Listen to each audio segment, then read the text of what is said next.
বিচারের দাবি আন্দোলনে গণহত্যা চালিয়ে গণকবর দেওয়া হয়েছে অনেককে, অনেক লাশ গুম হয়েছে বলে দাবি উঠেছে। এসবের সাথে জড়িতদের ছাড় দেওয়া হবে না। তাকে দেশে এনে শাস্তির ব্যবস্থা করা হোক, এটাই আমাদের দাবি। অনেক রক্ত গিয়েছে, আর রক্ত আমরা দিতে পারবো না। আমরা ওর ফাঁসি চাই, ফাঁসি চাই, আর কিচ্ছু না। ওকে দেশে নিয়ে এসে আমাদের জনগণের হাতে ছেড়ে দেওয়া উচিত।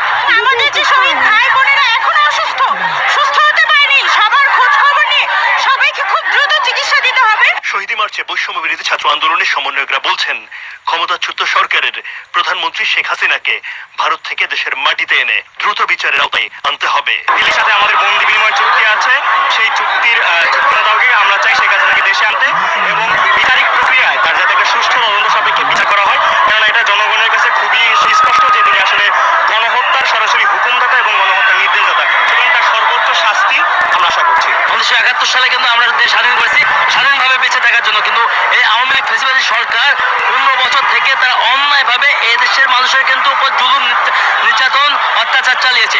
গত 5 August long march to Dhaka কর্মসূচিতে আওয়ামী লীগ সরকারের পতন হয়, পদত্যাগ করে দেশ ছেড়ে পালিয়ে যায় শেখ হাসিনা। আবু সাইদ মুগ্ধ, শেষ হয়নি যুদ্ধ, যুদ্ধটা আসলেই শেষ হয়নি। যারা শহীদ হয়েছেন, এই শহীদদেরকে যারা হত্যার নির্দেশ দিয়েছেন এবং হত্যার সঙ্গে জড়িত প্রত্যেকের বিচারের দাবি আজকে উঠেছে এই শহীদ মার্চ থেকে। তারা বলছেন যারা বাইরে রয়েছেন কেউ দেশের বাইরে থেকে বাংলাদেশের ভিতরে নিয়ে এসে বিচার করতে হবে এবং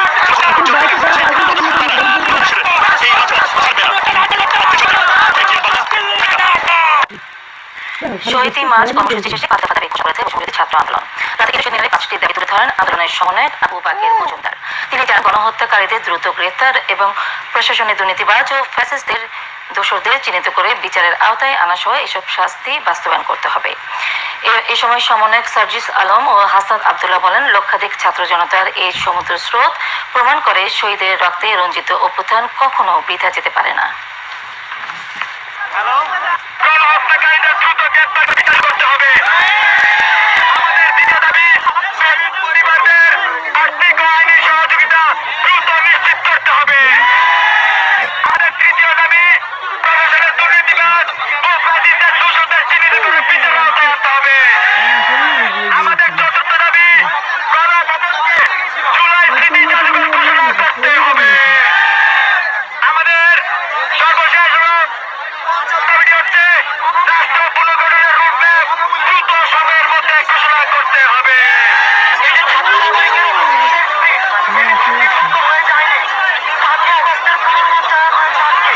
সুতরাং আপনারা যখনই সিস্টেম রিফরমেশন করবেন তখনই হচ্ছে পার্টি সেপ্টেম্বরকে মনে রাখবেন। যারা আবার পুনর্গঠিত হচ্ছিল, আমরা আপনাদেরকে বলছি আপনাদের পার্টি সেপ্টেম্বরকে মনে রেখে আপনারা পরবর্তীতে সিদ্ধান্ত নেবেন। এই 5 সেপ্টেম্বরের ছাত্রনগরীর জনস্রোত আপনাদেরকে ভাসিয়ে নিয়ে যাবে। এদিকে গণ অভ্যুত্থানের 1 মাস পূর্তিতে সারা দেশে আয়োজন করা হয় শহীদ মার্চ কর্মসূচি। এতে অংশ নেন ছাত্র, শিক্ষক, অভিভাবক সহ সর্বস্তরের মানুষ। অনুষ্ঠিত হয় দোয়া মাহফিল। শহীদদের স্মরণে পালন করা হয় নীরবতা।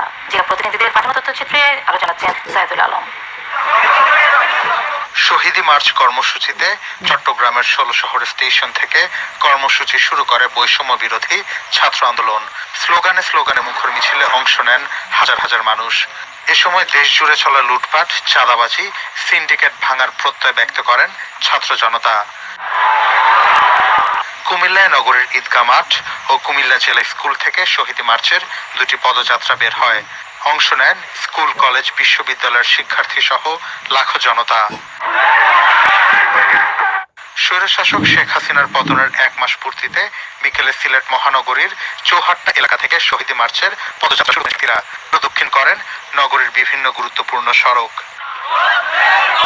খুলনা অভ্যুত্থানে শহীদদের সড়ক নিরালার মোড়ে শহীদ মার্চের আয়োজন করা হয়। পরে বৈষম্য বিরোধী ছাত্র আন্দোলনের পক্ষ থেকে তহসিল ও আলোচনা সভা অনুষ্ঠিত হয়। গণঅভ্যুত্থানের 1 মাস পূর্ণ হয় কিশোরগঞ্জে বৈষম্য বিরোধী ছাত্র আন্দোলনের ব্যানারে শহীদ মার্চ পালন করছে সাধারণ শিক্ষার্থীরা। নেতৃত্ব দেন কিশোরগঞ্জ বৈষম্য বিরোধী আন্দোলনের প্রধান সমন্বয়ক অভি চৌধুরী, নুসরাত তাহসিন সহ অন্যান্যরা। নাটোরে উপলক্ষে নবাব সিরাজউদ্দৌলা সরকারি কলেজের শহীদ মিনার চত্বরে জমায় শিক্ষার্থীরা।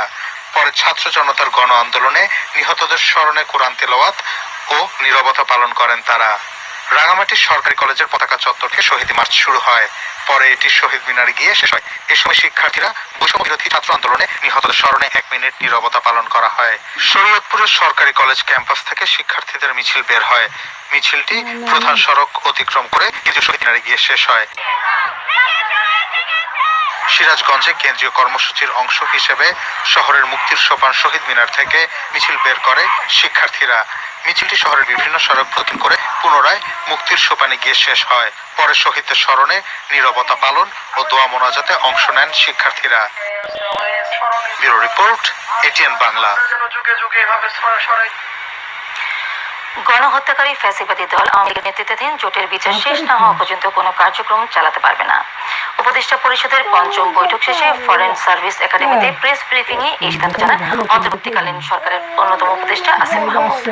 বিগত সরকারের ফ্যাসিবাদী অত্যাচার জুলাই গণঅভ্যুত্থানের স্মৃতি ধরে রাখতে জাদুঘর হিসেবে গণভবনকে জনগণের জন্য উন্মুক্ত করে দেওয়ার সিদ্ধান্ত হয় গণবৈঠকে। বিস্তারিত জানাচ্ছেন সরফিয়াজ। ঠিক 1 মাস আগে ছাত্র জনতার গণ অভ্যুত্থানের মুখে পদত্যাগ করে সরকারি এই বাসভবনে পালিয়ে ভারতে আশ্রয় নেন ক্ষমতাচ্যুত প্রধানমন্ত্রী শেখ হাসিনা। সকল নিরাপত্তা বলয় ভেঙে ছাত্র জনতা দখল করে নেয় গোটা গণভবন। বিধ্বস্ত এই গণভবন আগস্ট বিপ্লবে সরকার পতনের বড় সাক্ষ্য হয়ে আছে। দেশের ইতিহাসে বিরল ছাত্র জনতার গণ অভ্যুত্থানের ঐতিহাসিক স্মৃতি ধরে রাখতে এই স্থাপনাকে জাদুঘর বানানোর সিদ্ধান্ত নিয়েছে অন্তর্বর্তীকালীন সরকার। জুলাই গণ অভ্যুত্থান স্মৃতি হিসেবে প্রতিষ্ঠা করা হবে এবং খুব দ্রুতই এটা নিয়ে কার্যক্রম শুরু হবে। গণভবন যেই অবস্থায় আছে, জনগণ যেভাবে এটিকে অধিকার করেছে, এটিকে বিজয় করেছে, ঠিক সেই অবস্থাতেই রাখা হবে।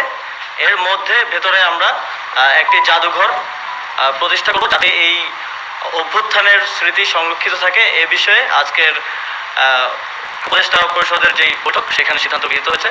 প্রধান উপদেষ্টার কার্যালয়ে উপদেষ্টা পরিষদের ৫ম বৈঠকে গণভবনকে জাদুঘর করা সহ আরও কয়েকটি সিদ্ধান্ত নেওয়া হয়। বৈঠক শেষে আয়োজিত সংবাদ সম্মেলনে আসিফ মাহমুদ বলেন, গণহত্যাকারী আওয়ামী লীগ জোটকে বিচারের আওতায় আনা হবে।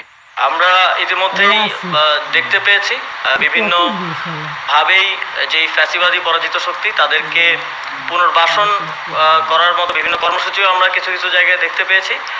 এই বিষয়টি অবশ্যই যেহেতু আমরা ছাত্র জনতার অভ্যুত্থানের ভিত্তিতে গঠিত একটি সরকার, আমরা মনে করি বিচারের আগ পর্যন্ত, সম্পূর্ণ বিচার নিশ্চিত না হওয়া পর্যন্ত ফ্যাসিবাদীদের পুনর্বাসনের আর কোনো সুযোগ নেই।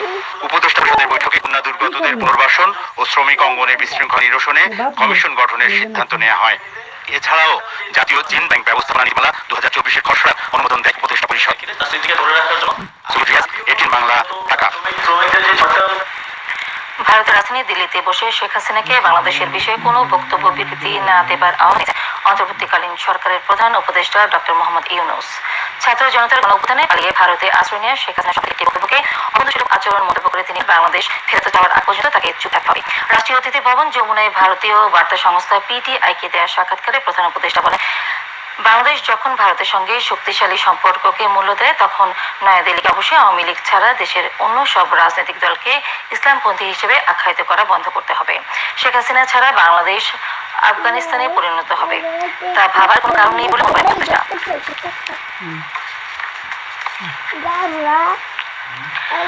দ্বাদশ জাতীয় সংসদ নির্বাচনে বিতর্কিত আইন নিয়ে অবশেষে পদত্যাগ করলেন কাজী হাবিবুল আউয়ালের নেতৃত্বে নির্বাচন কমিশন। সংবাদ সম্মেলন